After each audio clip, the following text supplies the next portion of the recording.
আপনি জেলায় ভালো খেলছেন, আপনাকে সবাই চিনে, কিন্তু বিভাগীয় দলে ডাক আসছে না। কেন? উত্তরটা ট্যালেন্টে না, উত্তরটা আপনি জানেন না বলে আজকে জানাবো। একটা কথা বলি, জেলা ক্রিকেট আর বিভাগীয় ক্রিকেট এই দুটোর মাঝখানে একটা দেওয়াল আছে।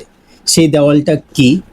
ট্যালেন্ট না, কানেকশন না, সেই দেওয়ালটা হলো সঠিক জায়গায় সঠিক সময়ে সঠিকভাবে নিজেকে দেখানো। এটা কিভাবে করবেন সেটাই আজকে বলবো। বাংলাদেশের অনেক বিভাগীয় ক্রিকেটারের গল্পে একটা কমন জিনিস আছে, তারা জেলায় দারুণ খেলতেন কিন্তু বিভাগীয় দলে সুযোগ পাননি বছরের পর বছর। কারণ একটাই ছিল, সিলেক্টররা তাদেরকে দেখেননি। তারপর একদিন একটা বড় টুর্নামেন্টে সঠিক সময়ে একটা দারুণ ইনিংস বা স্পেল, সিলেক্টর সেখানে ছিলেন, পরের সপ্তাহেই ডাক।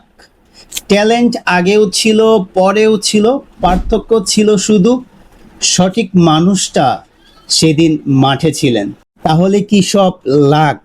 না, লাককে আপনি তৈরি করতে পারেন, কিন্তু কিভাবে? সত্যি এক, সিলেক্টররা সব জায়গায় যায় না, তারা নির্দিষ্ট কিছু টুর্নামেন্ট দেখে, বিসিবির অর্গানাইজড ইভেন্টস, বিভাগীয় লিগের সবচেয়ে বড় ম্যাচ। আপনি যদি শুধু পাড়ার ম্যাচে ভালো করেন তারা কখনো জানবেই না। তাই আপনার প্রথম কাজ হচ্ছে আপনার জেলার সবচেয়ে বড় টুর্নামেন্ট খুঁজে বের করুন, সেখানে নিজেকে নিয়ে যান, পারফর্ম করুন, নিজেকে প্রুভ করুন। সত্যি দুই, এক ম্যাচে হয় না, একটা বড় ইনিংস করলেই ডাক আসবে না। সিলেক্টররা দেখে প্যাটার্ন। আপনি 5 ম্যাচে কন্টিনিউয়াসলি ভালো করলে তারা মনে করে এই ছেলে কনসিস্টেন্ট। কনসিস্টেন্সি আপনাকে রাডারে আনে, তাই আপনাকে কনসিস্টেন্ট ধরে রাখতে হবে। সত্যি তিন, শুধু ব্যাটিং বোলিং না, সব দেখা হয়। সিলেক্টররা দেখে আপনি মাঠে কিভাবে হাঁটছেন, ফিল্ডিংয়ে কতটা এফোর্ট দিচ্ছেন, আউট হলে কিভাবে রিয়েক্ট করছেন। ধরেন একটা ছেলে 50 করে মাঠ ছেড়ে হেলমেট ছুঁড়ে চলে গেল, সিলেক্টর তাকে নেবেন না, কারণ বিভাগীয় ক্রিকেটে চাপ আরও বেশি। অ্যাটিটিউড খারাপ হলে টিমের ক্ষতি হয়। তাহলে প্র্যাকটিক্যালি এখন কি করবেন, একদম স্টেপ বাই স্টেপ বলছি।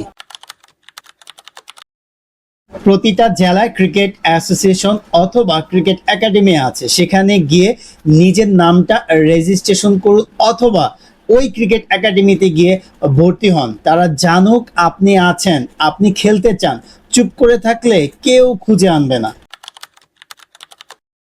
বিসিবি বিভাগীয় পর্যায়ে বিভিন্ন টুর্নামেন্ট অর্গানাইজ করে, এই টুর্নামেন্টগুলোতে বিভাগীয় সিলেক্টর থাকেন। আপনি জেলা দলে জায়গা করে নেন, তারপর এই টুর্নামেন্টে কনসিস্টেন্টলি পারফর্ম করুন। এটাই হচ্ছে সঠিক জায়গা যেখানে আপনি পারফর্ম করলে সিলেক্টররা আপনাকে বাদ দিতে পারবে না। আপনার জেলায় বা পাশের জেলায় কেউ কি বিভাগীয় বা জাতীয় পর্যায়ে খেলেছেন?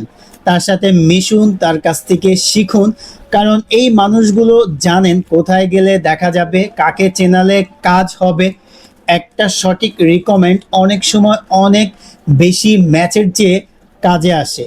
ক্রিকেট হচ্ছে একটা নেটওয়ার্কিং, বড় ভাইদের সাথে সুসম্পর্ক রাখুন, তাদের সাথে মিশুন, তাদের কাছ থেকে শেখার চেষ্টা করুন, ক্রিকেটটা জানার চেষ্টা করুন। বড় ভাইদের একটা সঠিক রিকমেন্ড হয়তো বা সুযোগ তৈরি করে দিতে পারে অন্য কোনো ভালো একটা জায়গাতে।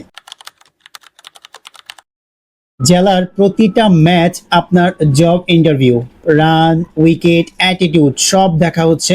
মনে করুন, এই মাইন্ডসেট থাকলে আপনি কখনো হাফ হার্টেড শট খেলবেন না। জেলা থেকে বিভাগীয় এই পথটা কঠিন কিন্তু অসম্ভব না। প্রতি বছর এই দেশে কিছু ছেলে এই পথটা পার করে। তারা কেউ জাদু জানতো না, তারা শুধু জানতো কোথায় খেলতে হবে, কিভাবে দেখাতে হবে, কতটা কনসিস্টেন্টলি করতে হবে। এই তিনটা আপনি এখন জানেন, বাকিটা আপনার হাতে। কমেন্টে বলুন আপনি এখন কোন লেভেলে আছেন, জেলা নাকি বিভাগীয়। যে বন্ধু জেলায় আটকে আছে এই ভিডিওটা তাকে পাঠান। পরের ভিডিওতে দেখা হচ্ছে, ক্রিকেট নিয়ে কথা বলতে থাকুন।